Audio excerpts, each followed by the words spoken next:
Hi everyone. তো এখন বাজে ওই 12টা মতো, আর আমার পেয়ে গেছে হালকা করে খিদে, তাই ভাবলাম কিছু বানাই। আর এই যে হঠাৎ করে গরম পড়েছে, তেল মশলা জাতীয় কিছু খেতেও ইচ্ছা করছে না। আমি এখন খাবো দই লাস্সি।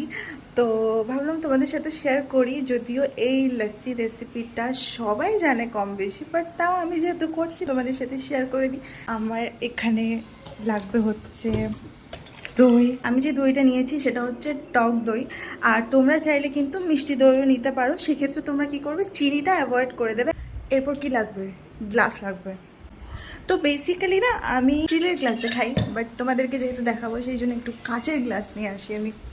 আর আমি তোমাদেরকে দেখাই যে আমি গ্লাস আনতে এসেছি, কিন্তু আমি নিয়েছি এটাতে আমি এখন বানাবো হচ্ছে মানে শেকারে করে আমি এখন বানাবো হচ্ছে দই লাস্সি। আমি এটা ধুয়ে নিয়েছি, এবার চলো তোমাদেরকে দেখাই। পরিমাণ মতো নিয়ে নিয়েছি টক দই, এরপরে নিয়ে নিলাম স্বাদ মতো নুন, আর একটু গোলমরিচের গুঁড়ো, আর স্বাদ মতো চিনি।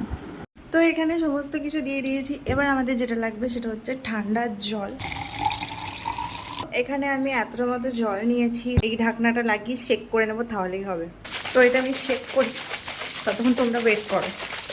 চিনির দানাগুলো না এত বড়, আমার গুলতে টাইম লাগছে। তোমরা চাইলে চিনিটাকে গুঁড়ো করেও দিতে পারো। আমার তো মনে হচ্ছে এই গরমে জলটাই না আমার গরম হয়ে যায়।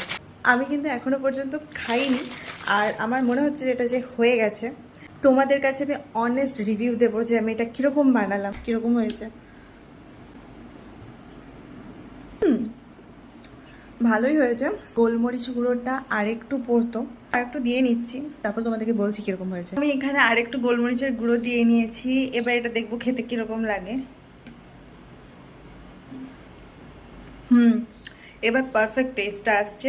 তো তোমরা বাড়িতে এটা বানিয়ে খেও, আর আমাকে অবশ্যই লিখে জানিও কীরকম হলো, তোমাদের কীরকম লাগলো।